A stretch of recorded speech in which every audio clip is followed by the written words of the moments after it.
foolishness. Oh, hi. I didn't see you there. Just brushing up on some of my favorite literary classics. Even if a page turner like this isn't up your alley, did you know our libraries offer so much more than classic books? There's also things like passes to local museums. You can download ebooks onto your Kindle device. And super cool things like a team gaming program. Visit your local library and see all it has to offer.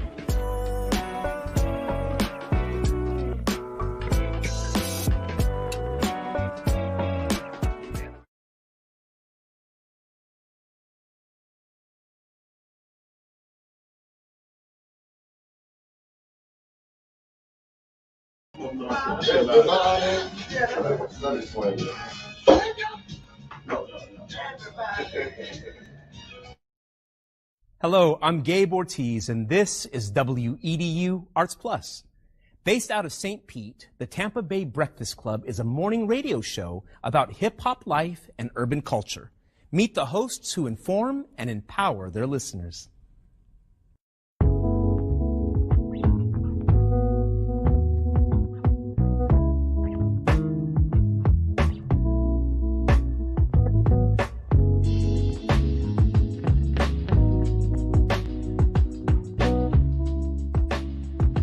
I'm Jabbar Edmond. I go by Mr. Edmond.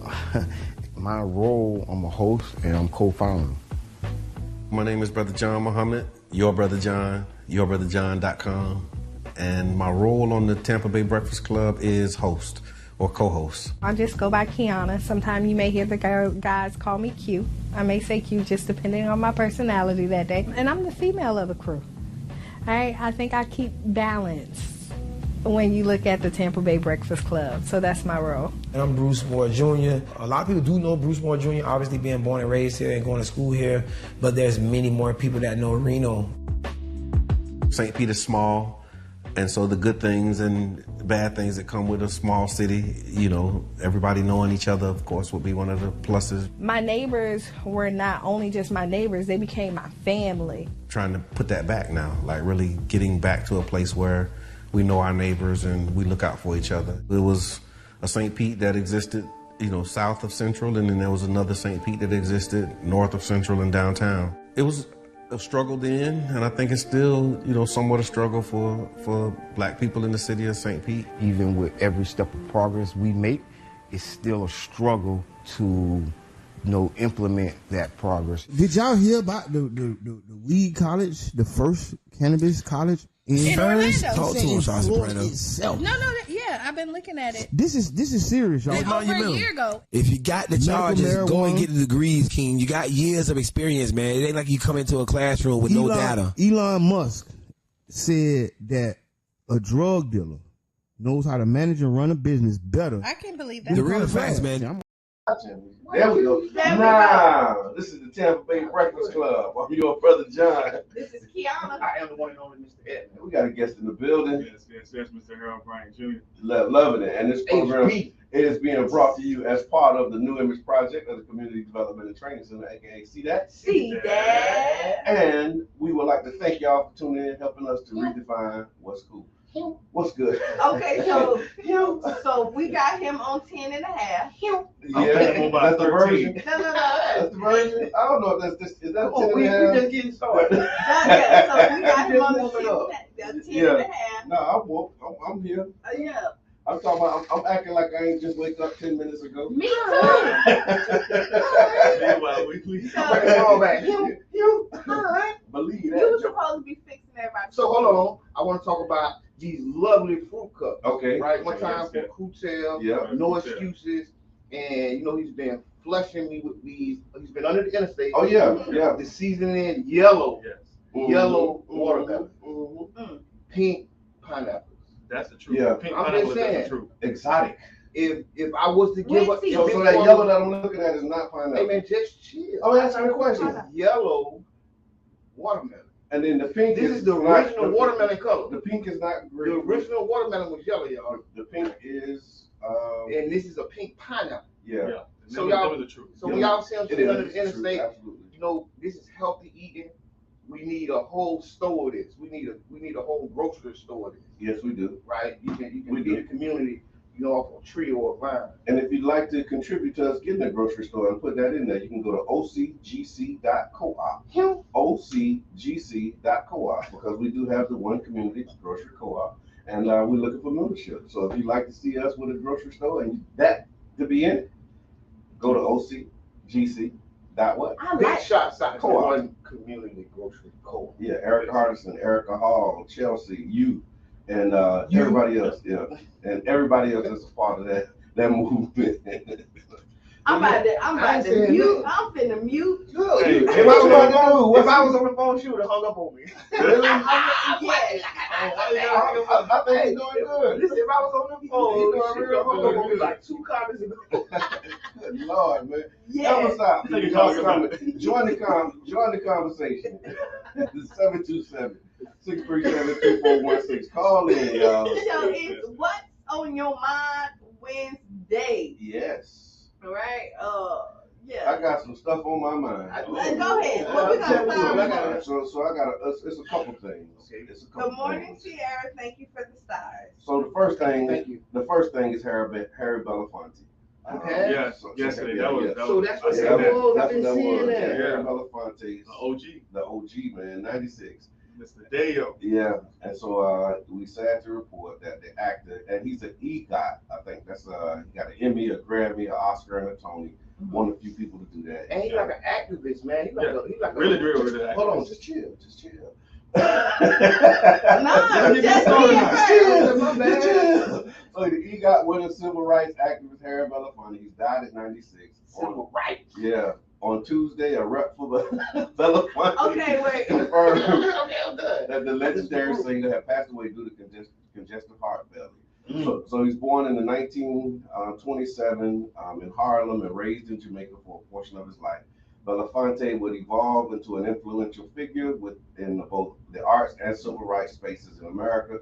He broke barriers as one of the first Black leading men in Hollywood in the 50s and 60s, often going up for roles alongside his acting contemporary and fellow barrier breaker, Sidney Poitier.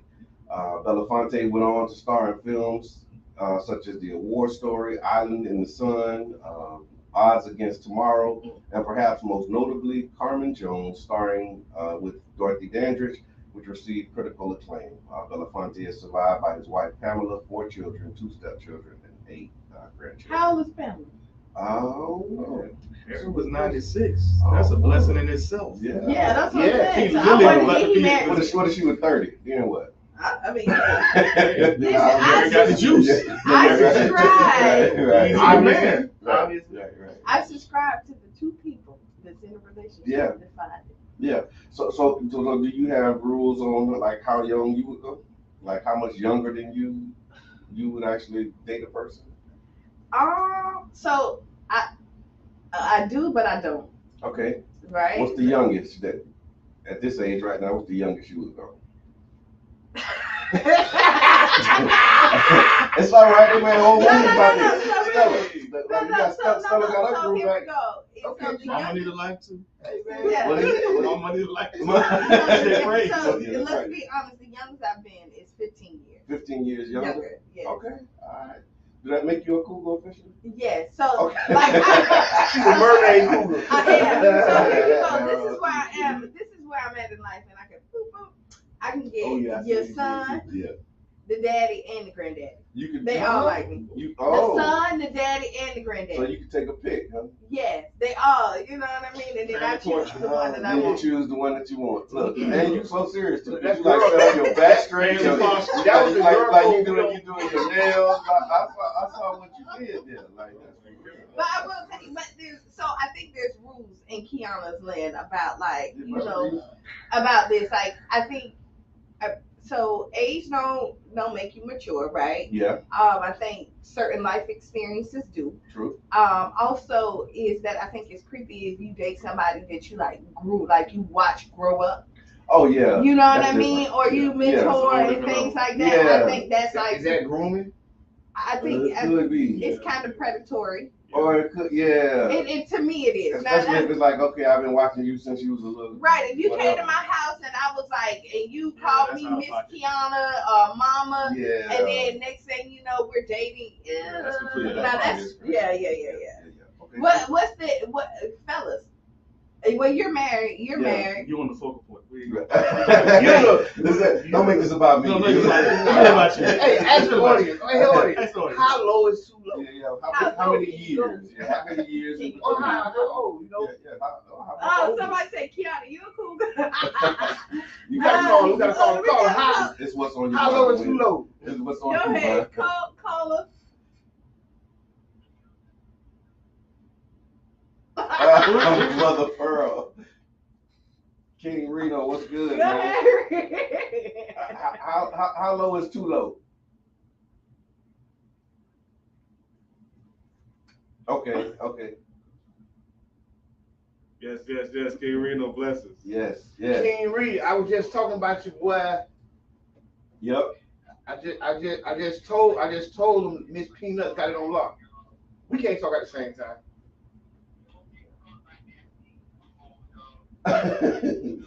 That's Miss Peanut. That's Miss Peanut. That lady like Miss Peanut. Oh, he said Miss Peanut parfait bowls. Okay. Because Miss Peanut is the only gourmet peanuts I've ever seen in my life. Yeah.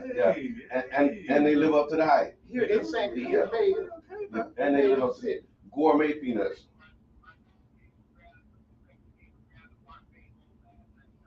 Okay.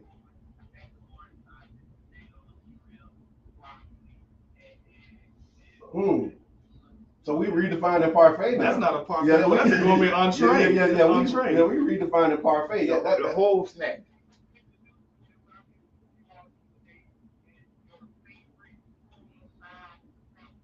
Okay, your favorite full-size snack.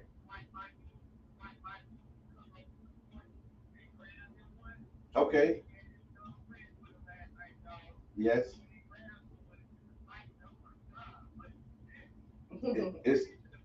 It's your favorite.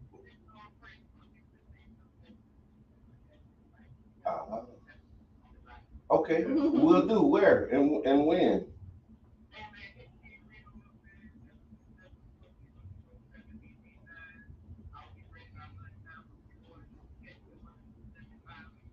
Oh yeah, that makes sense. That makes perfect sense. That makes perfect sense. Appreciate you, King Reed. That's real. 10 out of 10. All right, so y'all want to know what today is? What's on your mind Wednesday? No, that ain't today. That's another thing. It's that day too. So check this out. You never guess this when we and I think how ironic it is that we have Scamp here. We're gonna talk about why he's here and what he's gonna do for us for the community. It's divine. But you'll never guess what today is. I got it. Revolutionary Day. Close. I know. I mean buying shots. Close. Close. Is it dealing with the kings? Not a kings. It's history. So hold on before you say that. Okay. So just to repeat, because they couldn't hear Reno, I tried to take him up. Okay. He has his parfait peanuts. Come out there and get them. If he's under 275 with crude tail, and then he was saying get them cute because y'all say cougars. Shayna say generational. So yes, all right, go ahead. Generational. It's all right. So now you got me wondering which line we on and how we sound. But okay, so today is Confederate Heroes Day. Did you say revolutionary? Yes, I said that was a revolution. I'm telling you now. Confederate Heroes Day. Now I'm gonna take my time and just say this, right? And then after this, we're gonna get into why Scamp is here. So Confederate Heroes Day. This is America. It is observed on April 26th annually in many southern U.S. states. The date is set apart to commemorate all the soldiers who lost their lives fighting for the Confederacy in the American Civil War. It is a day for ruminating on the sacrifices and achievements of the Confederate soldiers who did all they could to stand for what they believed in. Y'all see how they write in this history? These men will forever live in the memories of all Southerners for their heroic struggle. We understand, I'm trying to keep a straight face. We understand why this is so and join the former Confederate states to immortalize their lost sons and daughters. Here's a kicker and I'm gonna stop. Confederate Heroes Day is also called Confederate Memorial Day or Confederate Decoration Day. It is a state holiday in the southern United States to commemorate approximately 260,000 Confederate soldiers who lost their lives in the American Civil War. It was first celebrated in 1866, about 156 years back. Confederate History Day. Crickets. There's actually a day. There's actually a day. I want to say this. Confederate History. I'm not surprised. Because they got monuments, they got buildings named after them, courthouses. You know, you see them. Yeah. You see that big picture with that guy and his hand in his pocket. Right. Yeah. That's a Confederate. That's one of they're honored. I just can't believe that they actually have a day. The funny thing about that is I just received an inbox about a similar group. Okay. A spin-off of that group. Sure. And we're trying to go to the school board. Okay. Moms of Liberty. Moms of Liberty, yeah. Like, they probably celebrating Confederate history. It's called the Moms of Liberty, but they probably timed it with this day. I bet they celebrating Confederate Memorial Day right now, because that is just so crazy to me. Like the way that they set it up and read it, but like they don't want us to read and study our history. But for them, again, it is a day for ruminating. I don't even know what that means. So this is what I on the sacrifices and achievements. Ruminate. So here you go. I'm not. So for me, I'm not mad that they're celebrating, right? But what's good for the geese? So listen, you clutched your pearls. So listen, what's good for the geese is good for the gander. Okay. Right. So if you can find it okay to celebrate this, then you shouldn't be mad about us celebrating anything. You know what I mean? And we could go down to let's look at that. Everybody been doing Freaknik. We talked about that. They shut it down. No, there was nothing, no fights, nobody got killed, none, just people just hanging out. And the threatening of a whole bunch of black people getting together and hanging out and having a good time, not bothering nobody, brung an alarm where they had to shut down. We were here for Easter. It was tons of black people at Lake Vista minding their business. No fights, no gun violence. People went to jail. Wow, I got something for an intellectual gangster too, man. I wish he would say we're gonna have to pick this up because I know he got some history on this. It's commemorative landscapes, and it's just talking about the ways that they honor the Confederates. It says most states celebrate it near or on April 26th. However, Alabama and Florida celebrate theirs on the fourth Monday in April, while Mississippi celebrates on the last Monday in April. The two Carolina states celebrate theirs on May 10th. And then the major deviations from April 26th celebrations are in Texas, Kentucky, and Tennessee. And Texas celebrates theirs on January 19th, while Kentucky and Tennessee celebrate theirs on June 3rd. But apparently, like this on the war early. Yeah, I guess so. They must have seen it early. Yeah. No, so let me see what they say. They said they use key events to choose the observation days. So, for example, in 1916, 10 states celebrated it on June 3rd because that was the day that the then Confederacy president, Jefferson Davis, was born. Other states used May 10th because that was the day that Davis was captured by the Union Army. And then the first day that it was publicly celebrated was in 1874, but it was proclaimed by the Georgia legislature. But it's just not disappointed, not upset, but just like couldn't believe. How dare you? Couldn't really believe. And then as I was reading it, how they so flowery and nice about it, right? Like it's just amazing that. But you know, it's how doing that treason, like what, like you think about what they did and what the and if that was happening in this day and age right now, yeah. So when Mr. Edmond talk about revolutionary, like man. But you look at it, the media paint it however you want to, right? Yeah. And so you can elegantly put anything, you know, and then if you also ChatGPT. no, they did, but then you can also make it as horrible as you want it to do. True. It's how you want to display it. How you want to tell the story. Right. They control the narrative. That's true. Good morning, Mama Blue. Good morning, Crystal. Because you're listening to the Tampa Bay Breakfast Club, the new 99 Jams morning show right here on 99.1 FM. And man, y'all got to stay woke for real. No matter how many laws they pass and how much they try to stop it. Stay woke, man. So that was that. Well, I mean, honestly, we're at that point of the hour. Okay. So I mean, if we got 2 minutes. So World Intellectual Property Day also takes place every year on April 26th. It was established by the World Intellectual Property Organization in 2000. Figured Mr. Edmund would like this one. The purpose of this holiday is to raise awareness about patents, copyrights, and trademarks. People can learn more about these laws that impact our lives every day.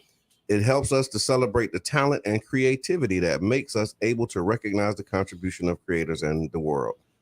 They help to foster the development of society and culture. Here's something that I wanted to ask y'all about. It says, we would agree that innovation is what keeps us moving towards new and a more advanced society. It says, it is important to have intellectual property regulations to prevent the theft of original work, promoting the notion that creators should have full ownership of their inventions. What y'all think about that? Should creators have full ownership of their inventions? I think you do. You should, and maybe get royalties from it. But like how you just brought up ChatGPT, right? This day here may be null and void in about 5 years because ChatGPT, you literally. It is no plagiarism. Like you can literally just, like you say, it is plagiarism. Plagiarism doesn't stop, right? Okay. So that's one thing. The technology, I mean, the laws got to catch up with technology, but you cannot plagiarize no matter who does it. No, like no matter where it comes from. Plagiarism, like using somebody's stuff. That's like copying somebody. So how does GPT change it? Use the same phrase, like create a narrative for Confederate, right, or whatever. Okay, and we use the exact same words. Will ChatGPT give us the exact same phrase? We got to see. We just need to sit. I don't think so, but I think everything on. So with phrases, every word matters. Yeah. Mm-hmm. One word different, 2 words different. It's changed. Right. See what I'm saying? So it's like if you think about it, it's like a Rubik's cube, and it's very. Not often that those words land the same, but it's only one way to solve a cube, though. But let's pause it because I want to talk more about that. We're gonna pause for the cause. We got to take a break. I want to show this clip. There's a clip of Harry Belafonte's life. We're gonna show that during the break to our Facebook audience, and then the radio y'all are here. Democracy Now, and we'll be back. Right. How long? 7 minutes after the hour. But share, tag, send stars, donate. All the things. All right. The reason I hang around is to make sure that in my old age, if I live to see it, I will be able to say that in my lifetime I did all that I could with what was at my disposal. Down the way where the nights are gay and the sun shines daily on the mountain top, I took a trip on a sailing ship. When I reached Jamaica,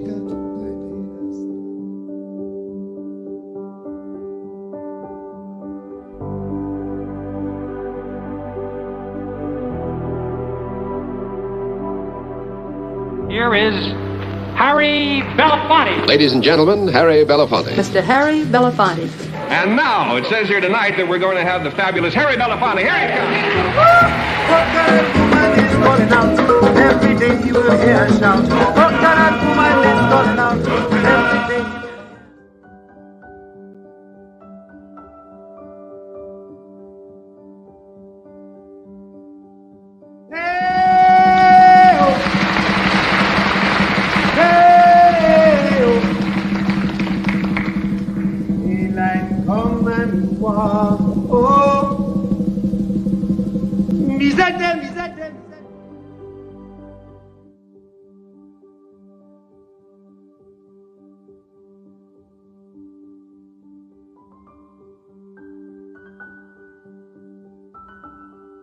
As the senator of my state, New York, you have sometimes caused me great anxiety because I read about your journeys around the world.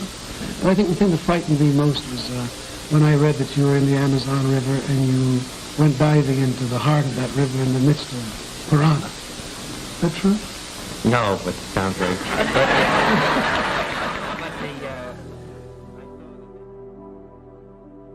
not a politician, I'm an artist. And I find that if my art is done well and is received by many people, that in itself is a contribution.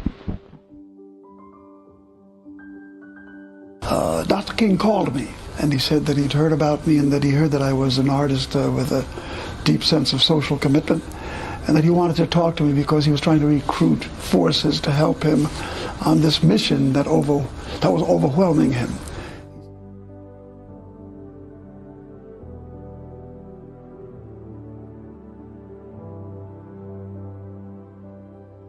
I really wish I could be around for the rest of this century to see what Hollywood does with the rest of the century. Maybe, just maybe, it could be civilization's game changer.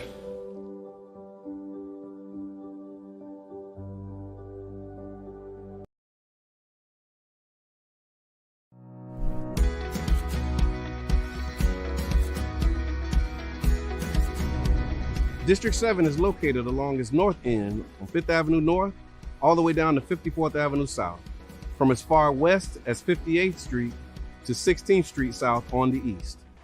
I'm Brother John Muhammad, your council member for District 7. We're standing in one of my favorite spots in the district, Clam Bayou Preserve. This nature preserve is a great destination for anyone looking to escape the buzz of city life. The park offers walking and biking trails and a launching spot for kayakers and paddleboarders. It's easy to stay active and outdoors around here. District 7 is also home to the Thomas Jet Jackson Rec Center, Genie Hall Pool, and the Child's Park Recreation Center, where you can spot one of our most recognizable landmarks in the district, the Dream Big, Be Big mural.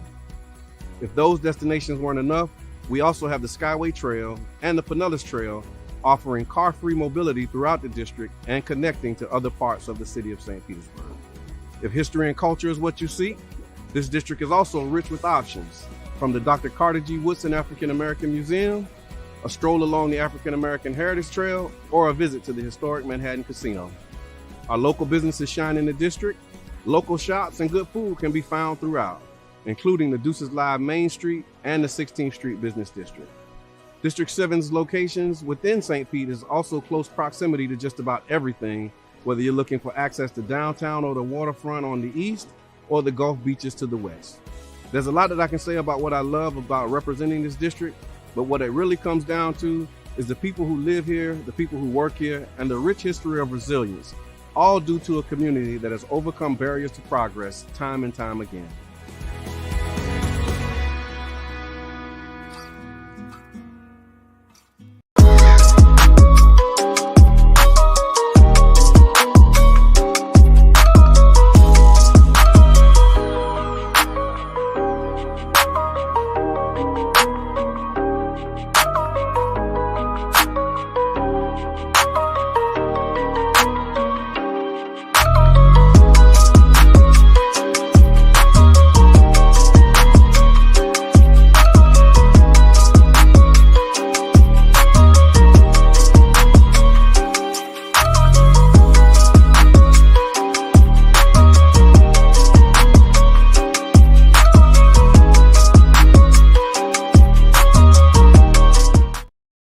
It's known that more than 400 civilians have died. Here we go. And just like that, we're back. Yeah. Welcome back to the Tampa Bay Breakfast Club. I'm your brother John. This is Kiana. I am the one and only Mr. Edmond. And we got Mr. Harold Bryan Jr. in the building, baby.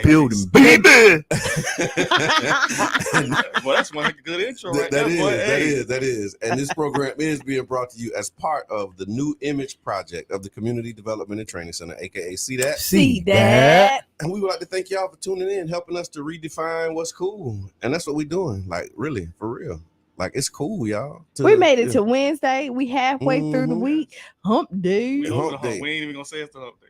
Yeah. We ready to Thursday. Yeah. You ready for Thursday? Ready for Thursday. So tell us what's happening Thursday. I mean, it's the Courageous 12, a legacy of equity. And I would say, like, this event, it's really like groundbreaking. Yeah. I know we've had a lot of things where we honored the Courageous 12, but we have the last living member, Mr. Leon Jackson. Okay. In the building, in the space. Actually, we pulled off a good community-led event, calling in all past police chiefs, Goliath Davis, high-ranking officers of BIPOC color, I mean, it's gonna be a good event. Yeah, for sure. Can people still get like? They can register, but we do. I would say you need to register now because I just checked the numbers. Drum roll, we are at 189 community members in the building. Okay, yeah. So once we hit 200, just to make sure we're safe for safety numbers, let me register now. We'll go ahead and. I was just gonna pull up. Me too. You can pull up. You can pull up. There's never not gonna be anyone turned their way. Okay. Can you? Since we here, can you just confirm? Confirm, y'all. Yeah. So it's actually the Breakfast Club. 193. Yes. yes. Got you. When you say that number, I'm registered. Add a few more to it, man. When I say this has been a labor of love, yeah. I've worked on this project for the past 4 months. Yeah. And just dealing with community, that's my spot. That's my sweet spot. I like to be amongst my people, but just going and like hearing the stories of each one of these officers, reaching out to the families and seeing their legacy still living on with their descendants is just amazing. That is amazing, man, because we have living history like right with us. Yeah. And I think this also helps for us to contextualize the fact that it wasn't that long ago. Yeah. Like when we look at the 60s and the 70s, especially how they taught it in school, like it looked like, and then it was black and white pictures too, and black and white video clips, and so you look at that like, man, that was way before our time. And it wasn't. It wasn't like it was in our mama them days, right? And to be able to have a living member of the Courageous 12 in the building is phenomenal, man. Like how the phrase go, all my heroes don't appear on those stamps. That's right. That's right. Really, that's the truth. It really is, and I think just having the past police chief and the current police chief in the same space. Goliath Davis. Yeah. Okay. And to see that they stand on the shoulders of these men, but asking like, okay, so here's a question. Right. What has changed? Oh, what has wow. changed? Like how have them being able to walk made you able to run? So what are we going to put in place for this next generation? Okay. Yeah. No. So it's going to be a panel. It's going to be a panel, Gotcha. No, that's amazing, man, and be able to hear that testimony and the story. So for those who don't know what the Courageous 12, who are the Courageous 12 and what did they do? The Courageous 12 were basically there were 12 police officers in St. Petersburg, Florida. They actually had some discrepancies with their white counterparts where they weren't even allowed to arrest white citizens at that particular time. So the chairman of this group said, you know what, enough is enough. Yeah. I want equitable. I want to be able to do the things that my job entitles me to do, which right. is Mr. Freddie Crawford. Okay. And he gathered other members and they said, you know what, we're going to sue the city and make sure that we have equitable process in our job, equitable pay, but also just to be able to do it. And I think it goes back to back then we had community policing, meaning the police officer looked at like us. Right. So that kind of cuts down that, like say the pipeline for children. Like say if they raised in the neighborhood, you're not finna send them to jail all the time because you know their mom, you know their father. You know their circumstances, situation. This is a hand slap, but at the same time, don't play with me, right? Because this could end in another way. That's right. That's what we need to bring back to our community. Yeah. So they actually, they filed a lawsuit. The foundation, and so they couldn't arrest white people. I mean, that sounds not at all. Like so you got a job, though. You like they just look at you and be like, sure, whatever. Yeah. Oh like, they couldn't. You couldn't go in white places and eat. Yeah. You couldn't sit down at the what they call it the coffee bar. Right. You got to get it out the back. Yeah. But even the police, and all of this is going on at the same time. And so if they see a white person committing the crime, what they got to do? Call another white officer, exactly, or just get away with it. So it's like top flight. Yeah. So they was like top flight security. He's running, but no privilege. He's running. No privilege. It's kind of like Harlem Night at the end. What y'all doing? And then they was like, "We got this, you jigs." Move. Yeah. And I'm glad you said that because the reality is that. We had to fight for just the basic rights to do our job.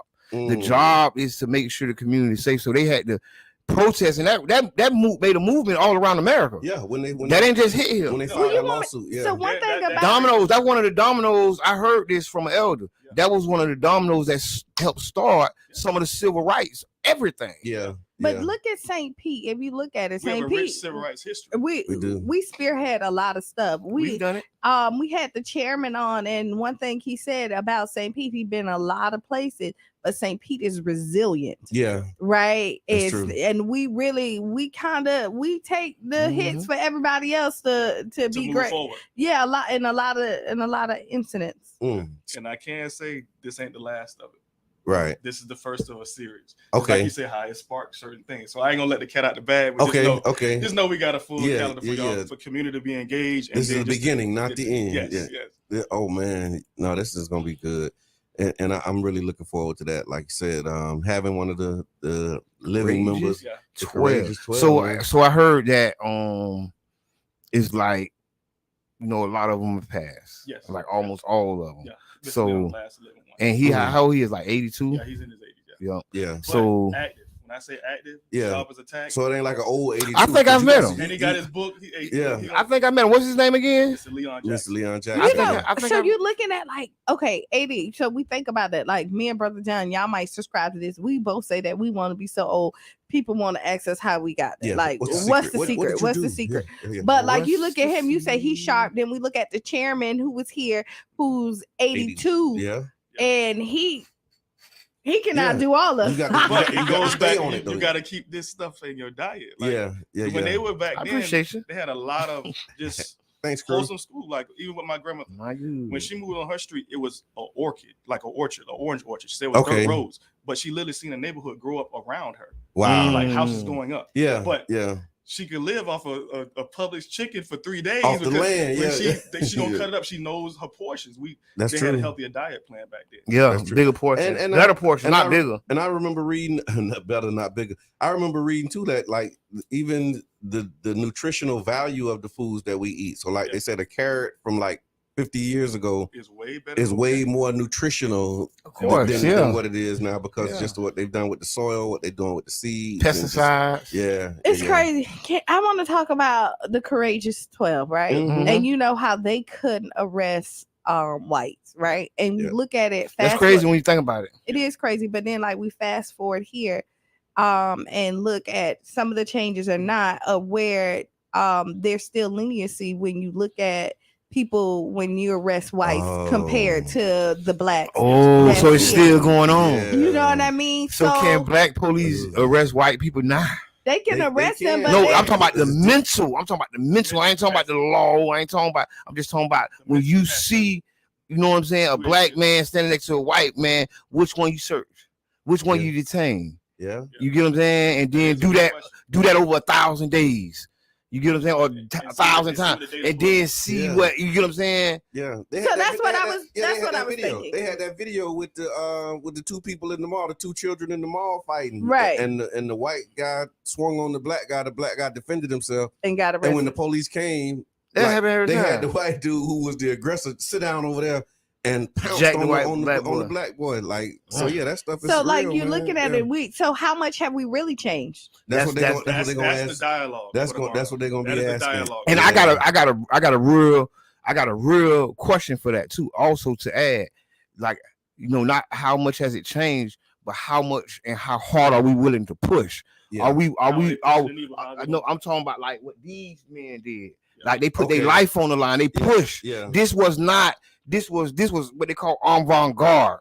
Right? What is going to be the avant-garde step that the black officers take today? Right. Right? You get what I'm saying? Because that wasn't normal. That was complete. Them boys had to lawyer up. James Sanders. James Sanders. Just chill, man. I know the story. That's why I'm running it down. Just chill. I'm just unwinding. I'm unwinding. I'm winding it slow out. Just chill. You got the cliffhanger. We listen. Yeah, them boys had to lawyer up. You know what I'm saying? And they took it to the man. Yeah. Right. Yeah. And so the reality is, like, how much are we willing to do that today? I think that the name alone really rings bell when you say Courageous 12. Like, why did it take courage? You know what I'm saying? Like, what made them courageous? What made them courageous? Like, it don't That's say real. It don't say the Black 12, the ones who sued. Like, it says Courageous 12. So what were they up against? Well, they had to take on courage. Because people got lynched in St. Pete. Courage is not the absence of fear. I'm just saying, courage is what you do when you challenge your fear. So what were they afraid of? I just told you people was getting lynched. You know, they hung somebody right there on MLK Street in Central. The police, they took him out the police. They took the man out the police station and hung him. They say that. I mean, I heard stories. I heard that too. So when you look at some stories about that, you know, that wasn't a lifetime ago either. No, it was not. It wasn't. So when you're thinking of like the Courageous 12, and you ask what made it courageous, just think they had families. Yeah. And when they're out there, people attack your families out there. When you're going against the grain and you're saying, you're looking at it because you're looking at the prize people, right? Yeah. And you're saying, hey, you want to touch us? Because at this point, they didn't even want us to touch them. They didn't want us to even get in the same pool with them because they thought our blackness will go. Our boo-boo to go down the same toilet they boo-boo went down. We couldn't even sit on the same green chairs as them. Yeah, right? Green benches. The green benches. That's coming. Is that coming to the center? We got to figure that out. But that might be another. We need to have a conversation at the center. Yeah. About them green benches that they celebrate. So you think about that. They're going against the grain. So not only they're angry at them, and if they couldn't touch them, the next thing you touch what's closest to them. Yeah. You know what I mean? That's and true. so you got to think families, if they had children and all that other stuff, they had to send them to school. All this other stuff. They not only risk their lives, their family lives for everybody else to be able to do their jobs. Yeah. So yes. Because it was 15 officers. 3 of them say, "No, I ain't got no. I ain't trying to trying to keep my head down." Them 3 went to see the wizard. Yeah. The wonderful wizard. The courageous 12 went one way. The other 3 went down the yellow brick road. See, even with the courageous 12, they like you said, they sparked a movement. Yeah. They actually sparked the Fearless 4, which came out of Tampa. Okay. So that's Oh no, that was a big movie though. I mean, not movie, but movement. It needs to be a movie. Yeah, but that was a big now movie. y'all see what they doing in St. Pete? We finna do that. Listen, it was all. And you got like a living. Yeah, this chill. This chill. So you saw what you just said? You saw what they did in St. Pete? Remember when we was talking about rent control? Mm-hmm. And they said, y'all see what they doing in St. Pete? Yeah, yeah. But see, oftentimes they start doing it in other places. But oftentimes you don't mention that catalyst point. Yeah. Right. A lot of times that get overlooked. That's why a lot of times people don't know how courageous they really was and what they started. Even the sanitation strike. Right. You know what I'm saying? When that picture of them boys standing on City Hall steps, it reverberated all the way to Oakland, California. Right. And the Panthers went out there with their guns the next time. They upped the ante. Yeah. Right. They seen what happened here. Yeah. You get what I'm saying? And it affected all the way over in Cali. But I think with Oakland and St. Pete, they have so many similarities. Like I said, I don't live on the West Coast. I feel more at home in Oakland and St. Pete. It's like it's no different. It don't look like a change. Yeah. You like say you have the movement there. You have the Uhuru movement there. You have the movement here. Right. So it's like there's so many overlapping coincidences. Right. So it's like I feel like it's like a second home. Yeah. Oh, look. Speaking of Oakland, it's on topic but off topic. But you mentioned Oakland. They dealing with something with their baseball team. Yeah. Like the baseball team just trash. No, they bucked them. Oh, they buck it. Oh, listen, if anybody does research on baseball teams and the relationships with the cities they're in, they buck it is a very tainted relationship. It's not like, you have big examples to look at. You know how when you want to find the person who's doing it right, it's very difficult when you're dealing with those professional teams and those billionaire owners. Right. You know what I mean? They all move into the hood. They buy the cheap land, build, and and then you see the hood, and then they gentrify the hood. Atlanta. Every place you can name 1,000 places in Tampa. Yeah. You get what I'm saying? St. Pete. Yeah. that's a mic drop moment. Look, that's how we started because the parallels between Oakland and St. Pete. So circle back. So they was doing like all of these things to make concessions for the Oakland A's, and they got to basically the moment when they was getting ready to execute the play, and they said, you know what, we're going to Vegas. They moving to yep, I seen that. They moving to Las Vegas. But, like everything that they asked the city to do, the city did, and that is a good move. But listen, but that's a good move. Going to Vegas is a good move for them. Yeah, a lot of the Raiders went to Vegas, so they building the Oakland teams going to Vegas. Ooh, they already be driving right over there. Yeah, the second team from Oakland to move out there. But Oakland, what you doing? Yeah, we got it. But no, what they were saying was that pipeline. So I was watching the press conference, and as an elected official that's dealing with a major league team and negotiations and all of that right now, I perked up when I seen it, and she was just like listing all of the stuff that they did and all of the concessions they made, the money they gave, the land, all of the things that they did in order to try and keep this team there. Oh, so the team got the land in there. They got it. They read the best. This sounds like a one-sided relationship. And then buck them. That's why they bucked them. It wasn't like they just no, they bucked them because they was putting them through the ringer for like 3 or 4 years. You know how long that stuff be taking. And, this sounds like a bad relationship. Trying, somebody like giving, trying to do everything they can to make it stay. And then it's the allure of the sports franchise. Now bring it back to St. Pete. After the announcement of the developer for Tropicana Field, the team went and did a press conference. I would say there ain't no promises. Come on, man. I know. Listen. Man. So when I watched the press conference, I'm going to interject. We're talking about Oakland and St. Pete. So when I'm going to interject right here. So I was watching it, right? So y'all don't know we was deep in it, like late night watching everything. We was in this, right? Yeah. So when they decided and picked them, they did that press conference. They had the black dude. They had the people sitting there. So I took notice of who was there. Okay. Right? Because that's important. Right. And when they said that they weren't going to make no promises about that contract, I said, the leverage has just left the building. Okay. See, it's something called leverage in business, right?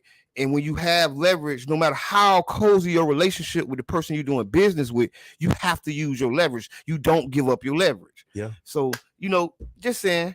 Yeah, tighten up. And you saw them when the leverage tighten down. Yeah, so St. Pete, take a look at Oakland and just brace yourself. I mean, don't give up your leverage. That's not the way that it goes with so the Tampa Bay Rays. With a winning record, we may be like maybe they made a Chicago Rays by 2 years. They said it. No, they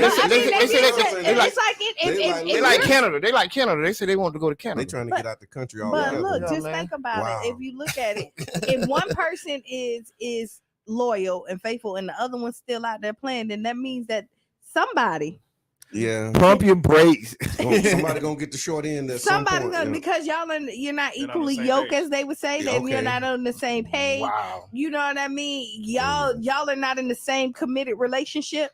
Like but I digress. But so the Courageous 12 tomorrow. Tomorrow. What time? April 27th, 5:30 p.m. to 8 p.m. I'm glad you said tomorrow. Yeah. And not Thursday. Yeah. Right. That's real.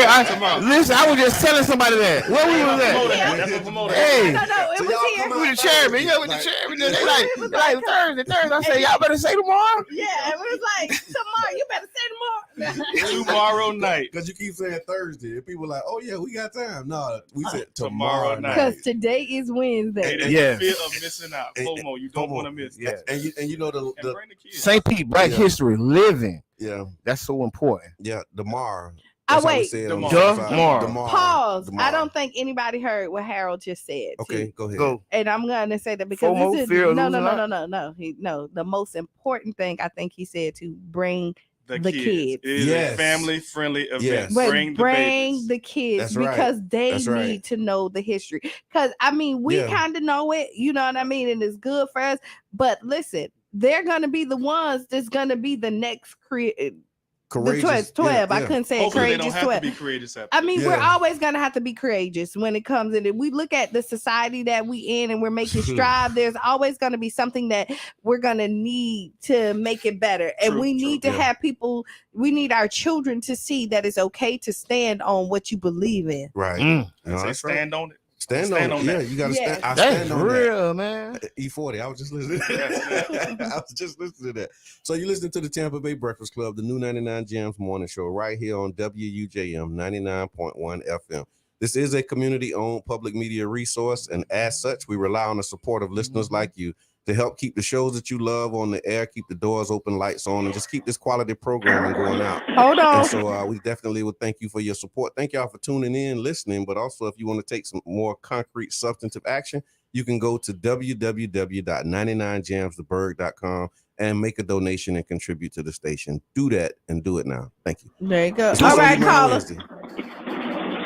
Hey, listeners, I apologize. If you buy some of Mrs. Peanut's parfait bowls and you use the word the Tampa Bay Breakfast Club amongst your purchase, you will receive an additional 20% off your purchase. Okay. Just to let those listeners know, anyone who buys Mrs. Peanut parfait bowls and uses the word Tampa Bay Breakfast Club, they get an additional 20% off of their purchase. I love that. Back, y'all. Promo codes. We got promo code. We got our own promo code, y'all. Because we're the best morning show in the land. In the land. Drum roll. Yes. Yeah, I love that. I told you, I've been said it. Yeah.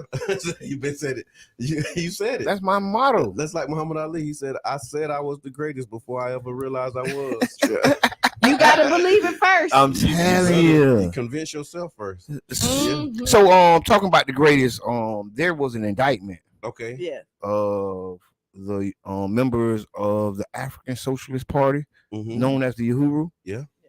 They indicted Chairman O'Malley. They indicted, when I say they, the Federal Bureau of Investigation, FBI, or whoever, some governmental agency. The alphabet boy. If I'm not mistaken, Penny Hess, Miss Penny Hess, if I think I said her name right. Penny Hess on and then it was Jesse Neville. The chairman, and I forget the other one, Romaine, somebody. I don't know the other person. Yeah, I don't know the other person. And so, long story short, this is St. Pete history as well. A lot of people quick to disown and quickly to choose sides or pick the government, right? Because honestly, that's what Big Brother has taught us to do. But right now, the jury has not been chosen. The trial is still set in America. People are innocent until proven guilty. And it doesn't change because you live in St. Pete or because you change your name or because you rip the mural off the wall in City Hall, or if you how can I say went to jail or went to prison. You are still innocent of all charges until the jury has made their decision. The judge. A wise man once told me that drug dealers get free, but revolutionaries never get out. Yeah. Yeah, once they lock up a revolutionary, they never see freedom again. Yeah. But drug dealers will be able to get out. Now, I want y'all to sit there and take that in. Yeah. Again, drug dealers will be free, but somebody who's fighting for your freedom will never see the light of day again. Well, that's what the chairman, when he was here, he said. I was talking about persecution, and he was talking about. He said freedom of black people has never been legal in this country. It's not legal, and the fight for freedom of black people isn't legal. Sometimes I done been in meetings, and I say, "Hey, I want to make sure we do something for the black community," and watch other black people look at me like I'm crazy. Yeah. Right, and like I done seen the Arabs get took out the room because you at a CRA meeting, you say, "Hey, ain't no black people on that list." Right. Remember they used to give out the list. Yeah. You know what I'm saying? So I got videos. I've been at the meeting, and hey man, all those people downtown. Right. The vast majority and the large. Got a map. Remember these? Yeah. Now they don't give out none of that. It's just like you got to search it and have a public records request or do whatever let's stuff. Bring that CRA grants map back, y'all. Yeah, let's see where the money going. Let's do an audit of where the money has been going the entire time. Yeah. You get what I'm saying? Because the reality is. A lot of times our community is overlooked, and then when somebody speaks up to it, now they label you a revolutionary, become the target, and now you're the target, and then now a governmental agency can come in and say, "Hey, he been jumping off the roof. We taking him to jail." Right. And I will say, if you look at the history of it, I ain't never seen him on the roof. Look at the history and just do your history on it, and I'm gonna let everybody else do their research on it, and you see that our government whenever anybody is going to form a group and fight for their freedom, they become, if you look at it, they become the outsiders. Yep. They then tag them as working with somebody outside our country. And I love when the chairman say, I didn't need the Russians to tell me that black people needed to be treated better. Right. You know what I mean? Yeah. He didn't need all of that others, and other Black Panthers did not need anybody to come and tell them that we needed to be fed better. You know what I mean? And to say that, America has treated black people wrong, right? That there's laws on the book that are intentionally, unequitable to black people and harmful to black people. That's a fact. That's not Russian propaganda. Right. That's an American fact. This is what, the sons of the Confederate and the Patriots wanted. Yeah. Right. Let's stop playing. Come on, let's stop playing. Y'all wanted to oppress us. I wonder where the St. Pete rally gonna be at. You think they're gonna have a Pinellas County? They're not. You want me to tell you why? Which is kind of. I mean, they might. They might. We got. They got one. It's low. Man, listen. It ain't. No, man. It's low on our side. Yes. They probably on the radio somewhere like y'all. Oh, wait. They pull up. That's for real. They saying pull up. They probably saying another word. Yeah, they probably say. They'll say pull up. They appropriate culture. All you need to do is just ride on the wrong side of town, you will see. Go to Kenneth City or somewhere. I just say, just look for just look for the flags. You'll see the flags. You'll see them. Flag You'll definitely see them. But to your point though, I mean that speaks to why they was courageous and what made them courageous when we talked about what what made them courageous. They had to fear exactly like the white backlash of taking an action like that and the black backlash, all of it all around. It was a spraying Thank effect. you. Because this is what I'm gonna also ask is our community. Allow them to do their jobs. Don't do their jobs for them. A lot of times we hop on.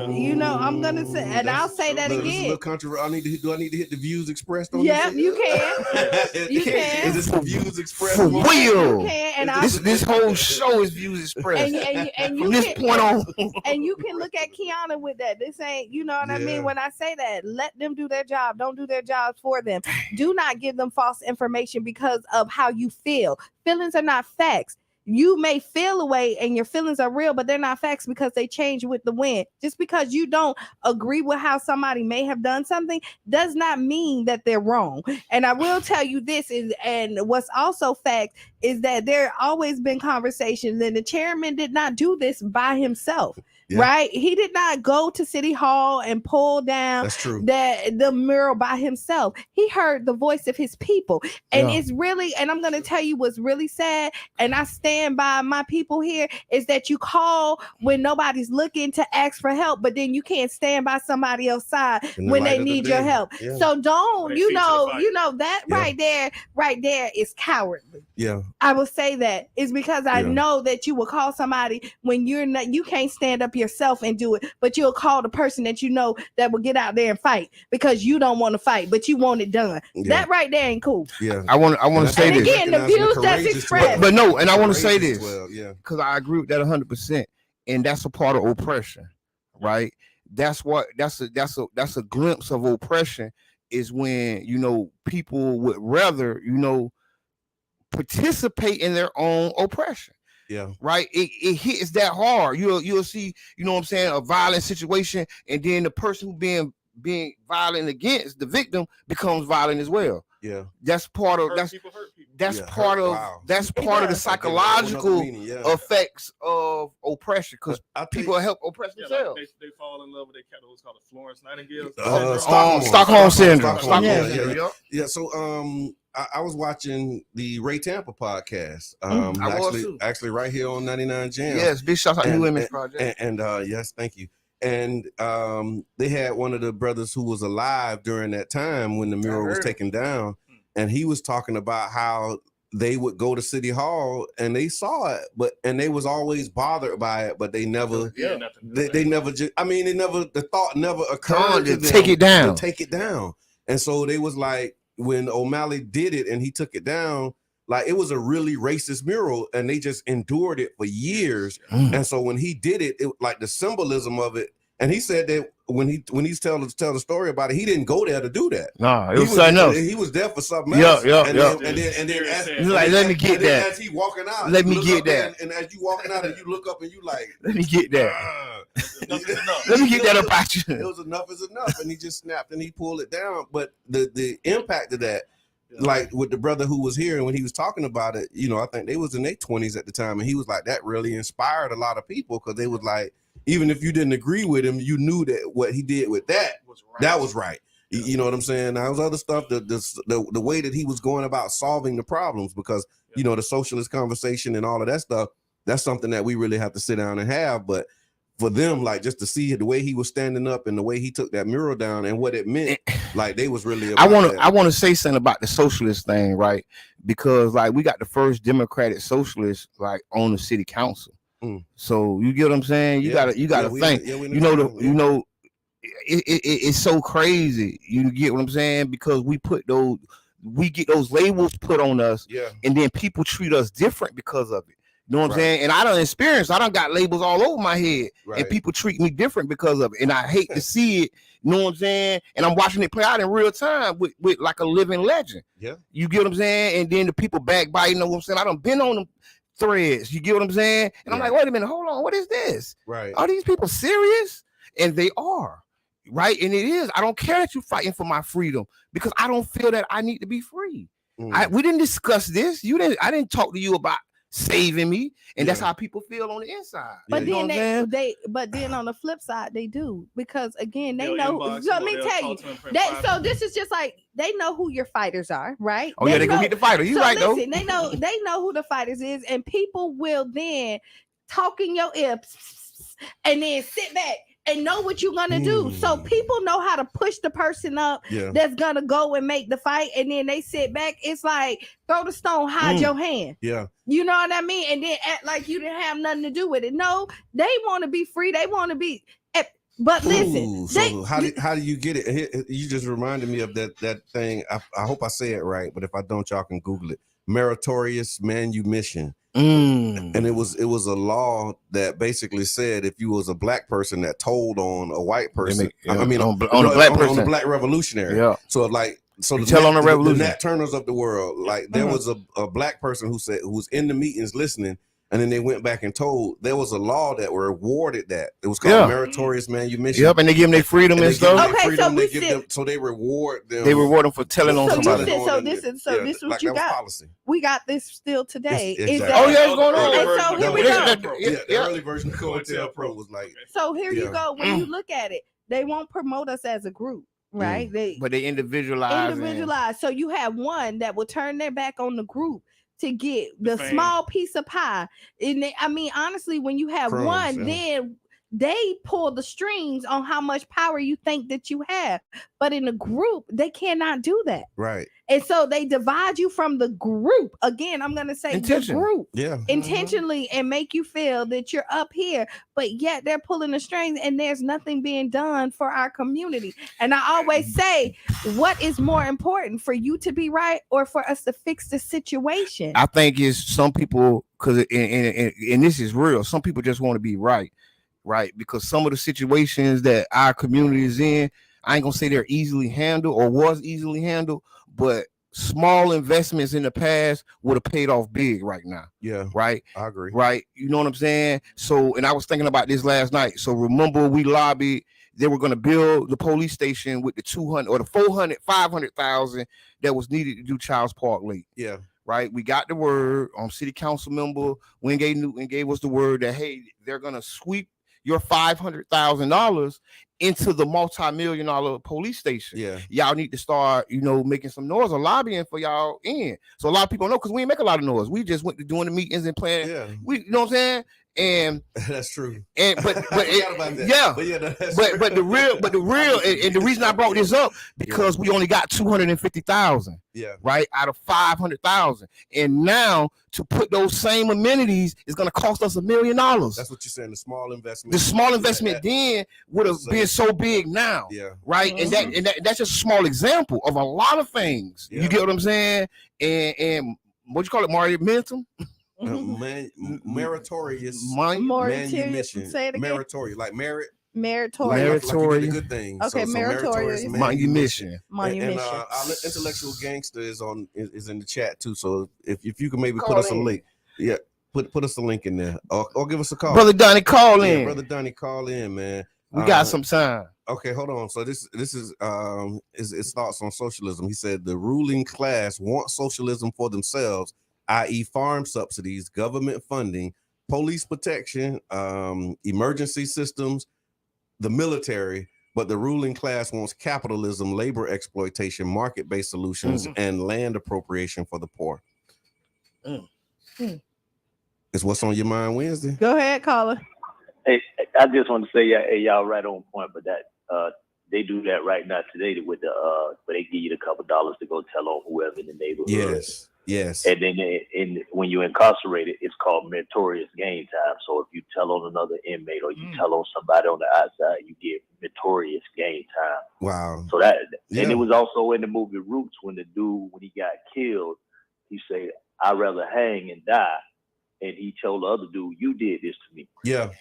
Because you told. Yeah. So I just wanted to. No, you're right. Thank you for that. I appreciate that. And like he said, it's still going on where they'll reward you for, turning on your people pretty much. It does. I mean, and that go back to like Judas and the 30 pieces of silver, right? Like that was him telling on the revolutionary. Jesus, the first coin sale pro. Jesus was the revolutionary, the first one to be bought. You know what I'm saying? And they really like. Yeah, Jesus was a revolutionary. He was a revolutionary. Like, you know, if we look at what he was doing and what he was saying, going against the grain. Yeah. He was. They don't want you to do that. Though. Yeah, he was the ultimate revolutionary. You talking about willing to give your life for a cause and commit. You know what I'm saying? And be willing to die for something and cross Caesar. Come on, man. These were the most ruthless of them all. Oh man, Caesar them. And then you look at how they did him. Caesar them. Y'all seen 300? Yeah. And YouTube, right, and YouTube, and he, I mean, he really. If you look at how they did him too, like they celebrated him and then they demonized him and made the people turn on him, and they was calling people to try and get people to turn on him, and that was like the whole Lazarus thing. He was like, I can't turn on the man because I was blind, now I see. So not in that same context, that'll be them calling and having a meeting with the leaders to turn the leader against the leader. Yes, sir. Listen, history always repeats itself, and I'm going to tell you, they do not change the playbook. No, the playbook is never changed. Oh, so it's basic? It's really. You mean basic. to tell me it's not complex? As long as you're doing. That's it. It's You don't reinvent the wheel. Look at it. They put it in Chat GPT. Divide and conquer Negroes in 2023. Oh my God! And then they run the play. But when you look at it, it's the same play that they've been running for years. It's the same playbook that they So don't be so quick to jump on that wagon. That's all. Yeah, definitely don't. Don't be so quick to jump on no that bandwagon jump. Yeah, no, don't jump on that wagon. Wait, like you said, innocent until proven guilty in a court of law. Man, people they support people who've been convicted. It's January 6 people who've been convicted and who are being treated like rock stars. They're guilty. So you pick the side. They are guilty. Any side you get on, I'm with you. Can you pick the side you want to stand on? I ain't gonna be like, oh, now I gotta not like you because the white man convicted you. Come on, I know the system ain't right. Wow. We got a president that ran on the system crooked in his fix. Yeah. His name Donald J. Trump. Yeah. And straight up. He ran on the system is crooked. Yeah. And when he said he can get elected president, if I said I ain't gonna get no calls for business, I ain't gonna get no opportunities no more. That you're operating as a foreign agent. Come on, man. Because that's how white supremacy works. How dare but yeah, that's how it works. The government. That's how white supremacy. That's how white supremacy works. You're correct. Yeah. And then the people who work in it, that's them. Yeah. Good Lord. How dare you say we don't treat you bad, but like liquor stores are all around here. You got all the liquor stores you need. Right here. We shipping in all this doggone fentanyl for y'all. How dare you say that we don't treat you bad, but we arrest the drug dealers, but not the stores that's in the corner stores that sell everything the drug dealer need legally to sell to you, the small dime bags, all the supplies, every supply. Hey, I was in the store on Central, right? And I seen the little dime bags in there. Wow. No, I'm just saying. Those are legal products. These are legal products that they can sell. Now, you're not going to Walmart to go get this. This is right here at your corner store, right here. Convenience. And you can get everything you need right there. You can get a small scale. Yeah. A dime bag. Yeah.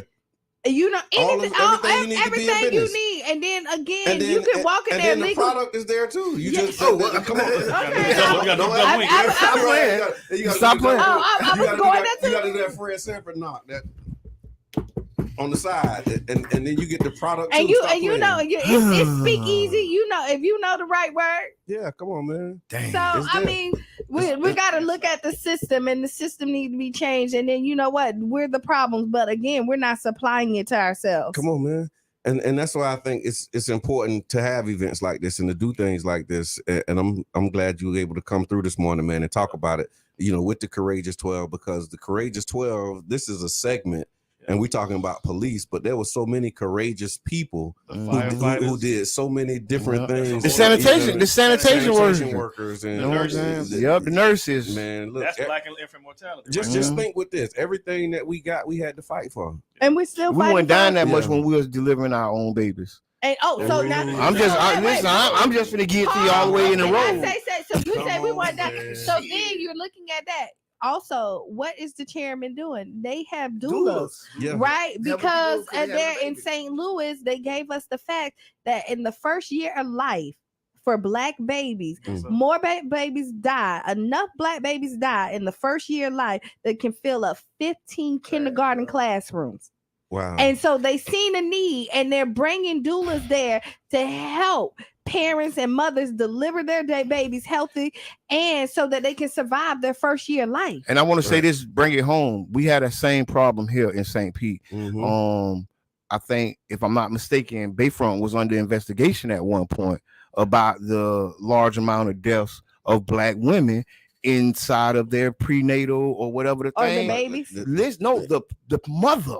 Yeah. Oh, wow. The mother wasn't making it out around here. You know what I'm saying? And the baby too, don't get me wrong, because when you talk about that rate, it's all mixed in, but we have it bad too. Yeah. It's not like, that's just, St. Louis. No. Bayfront Center. Yeah, had that same problem. Not Bayfront Center, my bad. I mean, this is probably. I saw an event at the center about that. Like, you're going to be doing something to address that. We're doing the doula program. Yeah, y'all going to talk about them stats, them numbers. I always have to bring it. Yeah, because I need that. I need that data, man. So go to it's a website that you can go to. meetatthecenter.org or hereatthecenter.com.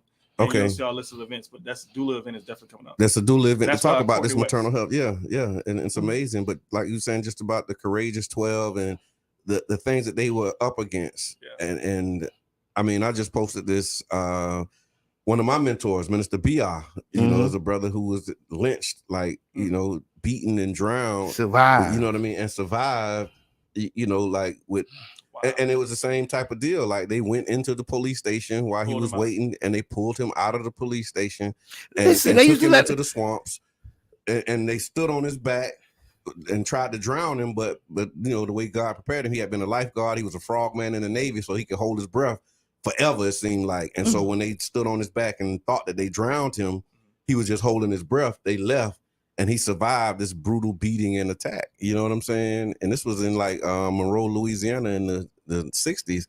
But this is one of my mentors. And so you wonder why I am how I am. From that cloth. Yeah, because I talk to people who like, and it's a blessing. I understand. Yeah. You know what I'm saying? Like, the reality of it. Like, we talk about our stories and what we dealt with, and I mean, you got green team stories. You know what I'm saying? Like, we have like real trauma. Those ain't stories. Those are traumatic situations. Yeah. And it's, I mean, when I say story, I'm talking about the challenges, the choices, and the outcomes. You know what I'm saying? Like, make you the person you are today. Exactly. The challenge that we had, the choices that we was faced with, and then the outcome of those, choices is what we're dealing with and what we expressing. And a lot of them situations, when you want to change it, you have to be courageous. Like, because the fear that they put out there, if you succumb to that fear, then you just continue on with the status quo. Yeah. Ooh, I want to say something. And a lot of people don't know this. We had a lot of lynchings, but the KKK was never indicted or brought up on charges in America history. So when you look at these black organizations taking all these charges, ain't no bodies in the streets. People ain't burning from light poles. People ain't being drugged down and tore apart into pieces. They don't have postcards. They're advocating for black freedom. Yeah.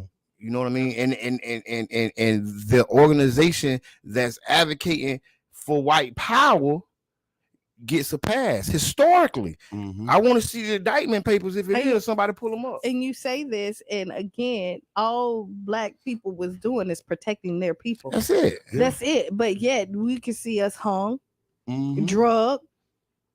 We see tons of stories. You can come and lie to your friends to make them turn against you.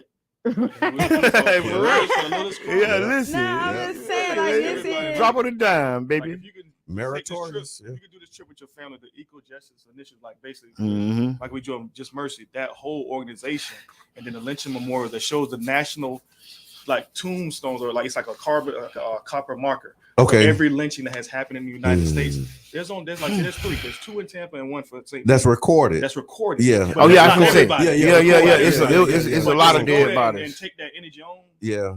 It make you want to come back and fight. To make stuff better. And I'm gonna say this because I went. You got to be ready for that, right? That's not a Disney trip. It ain't no Disney trip. You know what I'm saying? They got jugs with people bodies in them and stuff that how they used to keep you out. I mean, that's crazy. And the reason, and so You know, I'm into news. So when I go to towns, I listen to the news of that city. So I'm listening to, you know, the legislation as it's passing that's taking voting rights. You know, they're doing all this stuff while we're here. We're spending our social justice money. These are millions of dollars we're pumping into their economy, right? On a field trip, and they hate us. Ooh. They have monetized our pain. When I walked through that thing at first, I was like, "Ooh, I love it," right? And then my second mind kicked in. I said, "Oh my God, they have nothing here. They have the house Martin Luther King lived in, and that was firebombed. They rebuilt it and then made it historical. Who owned it? The city. The same people bombed it, right? They walked from Selma to Montgomery or whatever to." Bro, all along the interstate, it's nothing there. All they got is markers for this and another monument for this. They're not doing it because they love us, because they want our history. They're trying to take the history out of schools. This is a pure money-making endeavor. This is they know we'll travel to come see all over the world. Listen, 20 buses. You know what? It's kind of like playing in your face. Listen, 20 buses. When I was downtown, I'm counting all these buses, so it don't take me long. Right, and I'm looking. I see the new city walk. I was like, "Damn, they spending bread down here with it." You know what I'm saying? I take the walk. I'm looking around. I say, "Oh my God, they're getting social justice dollars from organizations all over the country to fill their coffers." And they don't. And then the laws, you're not paying attention to the laws. You ain't listening to what the laws they was doing while you was there. Because they told you that was done. No, they full court press. You hear because they marched. And after they marched, everybody got the right to vote. And we all live happily ever after. Welcome to America, baby. When we went, it was during campaign season, last May. Okay. When I say there was no hold bars on the ad, I mean they told the lady said I keep a 38 in the old lady. Purse. Yeah, I seen her ad. You better vote for me. Yeah, I seen her ad. For real, I seen her ad with the strap. Wow. She pulled the strap out on the ad. So I went with a social justice organization. It was like 3-4 of them, right? It wasn't a foundation. It was a couple other groups, right? And I know they not with this. Yeah. Right. So as I'm sitting, I'm like, boy, this is a mastermind plan. Boy, they're gonna highlight, you know, the wrongs you did to the black people, but we're going to continue doing it to them. So when you come and you spend your money in the hotel, then when you go to Applebee's and eat, I'm going to get that tax. You go get your gas. Your bus driver got to gas up before you get your home. Yeah. That's another big $1,500 hit. The bed tax, the gas tax, the and we for the price of admission. And we got the locals in the yoke. I'm at the hotel talking to the locals. You know, I get in where I fit in. I'm like, yeah, bro. He's like, man, ain't nothing here, bro. I'm like, what? He's like, man, ain't nothing here. Just this. Yeah, that's it. Wow. And then they paying them pennies. Wow. Yeah. But what we got here, we got the Courageous 12 that's going to be tomorrow. Not Thursday. What's the time again? It's going to be from 5:30 to 8 p.m. Yeah. Okay. Bring the babies. We got food. We got you covered. At the center. At the center. And how can people register? Where do they go? They could go here at thecenter.com, or they could go meet at thecenter.org. Courageous 12 042723. I can shoot you the link, Kiana, so you can post it. Okay, awesome. All right, so yeah, we are 5 minutes away from landing the plane. I was reading about the Freedom School, so I don't know if y'all saw this. As we still in this vein, right? Let me see if I can find it real quick. So it's Freedom Summer. So there was basically a school. It's a local group that's redoing it. So it was a 1964 photo that was provided by the Student Nonviolent Coordinating Committee, SNCC, with people participating in activities as a part of Freedom Summer. That year, scores of volunteers traveled to Mississippi to register Black voters, teach literacy and civics at Freedom Schools. There's a program in St. Petersburg that aims to replicate that model by educating students of Black history this summer. So this summer in St. Pete, there's a group that's replicating the Freedom Summer movement. It's a retired lawyer. She grew up during segregation and Jim Crow. She's leading the effort to make sure that teens learn the truth about Black history. With Summer Freedom School is based on the 1964 model. It's the St. Petersburg branch of Association for the Study of African American Life and History, and they're aiming to teach children and celebrate and really recognize its history. So if you want to learn more about it, I'll put the link in our chat, but it's ASALH St. Petersburg tampa.org/freedom school, and the flyer is also on the Tampa Bay Breakfast Club page. But yeah, it's like that stuff is still happening, and it's people still grinding, still making sure that it's not lost. That whole never forget, mantra, hashtag never forget, man, and really remember that history. So there's another group that's doing something like that too this summer. So that's definitely positive. Yeah, positive stuff, man. So the Courageous 12 is happening tomorrow. You're gonna be talking about maternal health at some point. That's coming in the next, we're like say 30, 60 days. Chronic health, the disparities in chronic diseases between Black and brown residents. That's going to be happening at the center. You'll be able to hear from local community members. They're going to be providing strategies on ways to actually close some of these gaps.